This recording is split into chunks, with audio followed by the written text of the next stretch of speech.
They say every church is a place of sanctuary, a house of light against the darkness. But what if the light was only a mask, hiding something far older, far hungrier, far more sinister beneath its stone floors?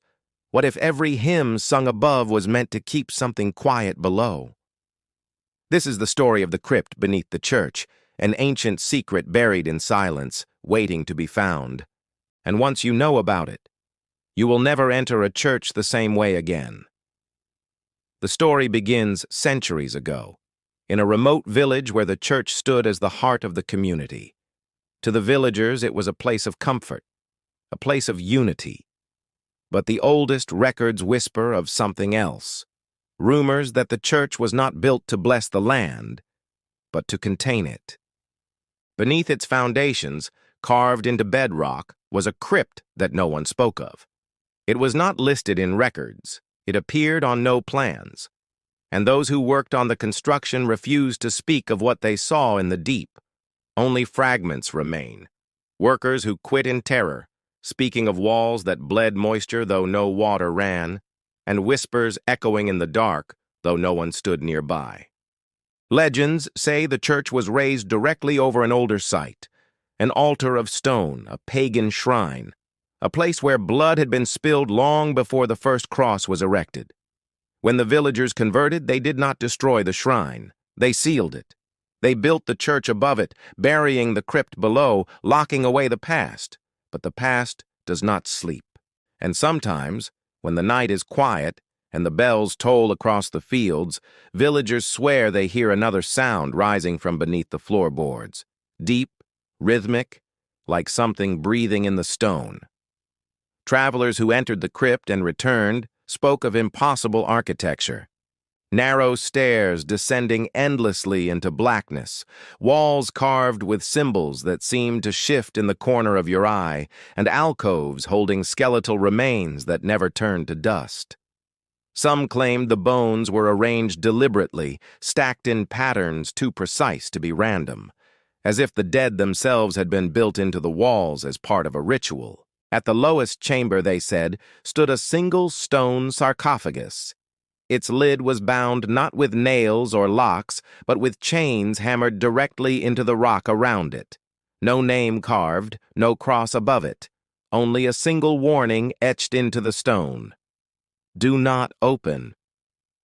But curiosity is stronger than fear. One story tells of a group of priests in the 1600s who dared to lift the lid. The chronicles are vague, but one diary survived. Its final entry reads, "We thought it a coffin. It was not. The thing inside had no shape, no face, only a presence, heavy as the earth.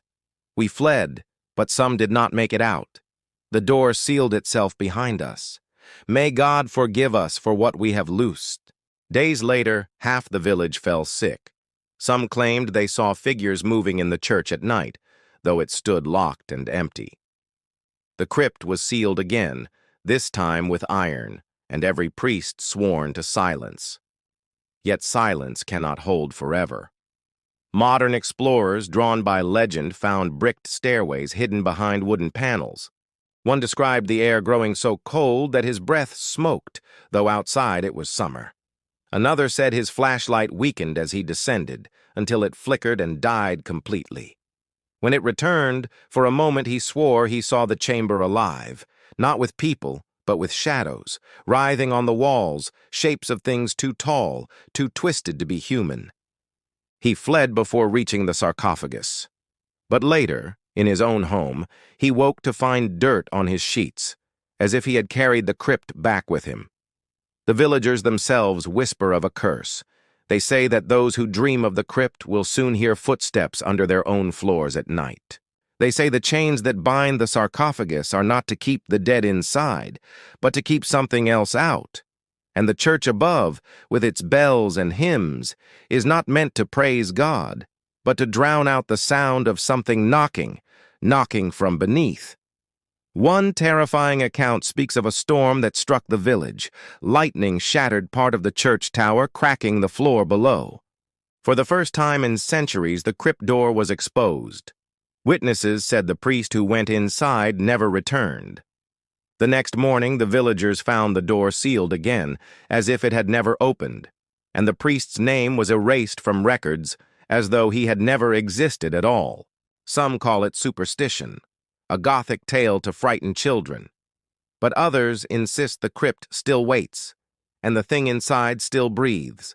They say you can hear it when the bells stop, just for a second, the sound of chains rattling deep below. And the true horror is not what lies in the sarcophagus, but why it was sealed. Because whatever it is not dead. It never was. It is waiting. So if you ever find yourself in an old church, and the air feels heavier, and the floorboards creak as though hollow, take a moment to listen. Because beneath the hymns, beneath the prayers, there may be another sound rising from the earth. A sound that does not belong to God nor to man. A sound that belongs to the crypt beneath the church. And if you ever find the hidden stairs, and the air grows cold, and your flashlight begins to fail, turn back. Do not follow the whispers.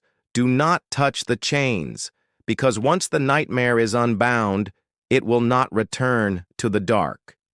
If this story has left you uneasy, if you felt the weight of the crypt pressing down even as you listened, then make sure to subscribe and leave a like, because there are more secrets buried in silence, waiting to be unearthed. And next time, it may not be beneath a church, but beneath your own home.